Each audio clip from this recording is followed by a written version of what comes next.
bahwa itu konstitusional gitu, menunjuk penjabat karena dalam rangka pilkada serentak. Jadi saya tentu tidak ingin mengkaji jauh lebih dalam soal bagaimana kalau saya terlibat di pembentukan undang-undang itu. Kemudian berikutnya,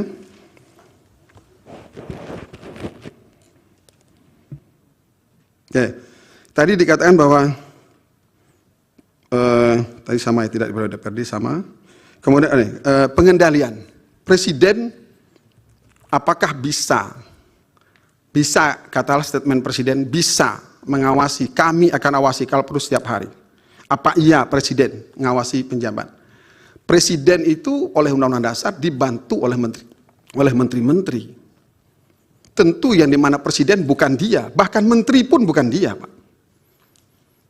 Menteri itu akan ada perangkat-perangkat dibagi tugas sampai dirjen atau deputi, direktur, asdep, dan sampai ke level yang lebih teknis. Semakin ke bawah makin teknis, semakin ke atas semakin strategis.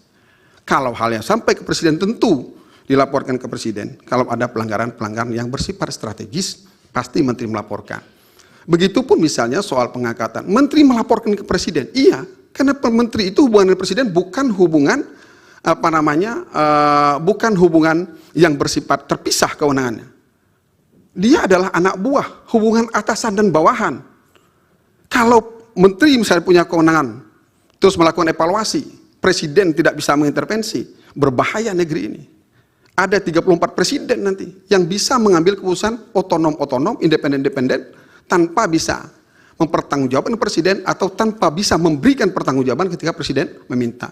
Jadi hubungan menteri dan presiden adalah hubungan atasan bawahan, satu sisi hubungan perintah, satu sisi hubungan laporan, pertanggungjawaban. Jadi yang dimaknai presiden menurut saya, pandangan saya, bukanlah presiden sendiri yang memanggil PJ itu terus nanyain bagaimana kinerja sampai, tapi memerintahkan menteri-menteri sebagai pembantu dia yang patuh dan tunduk bergantung sepenuhnya kepada presiden, menteri-menteri itu. Bisa diangkat dan diberhentikan oleh presiden kapan saja. Jadi menteri mestilah patuh kepada presiden, menjalankan semua arahan instruksi presiden itu. Majelis, maksud pertanyaan saya sebenarnya tidak di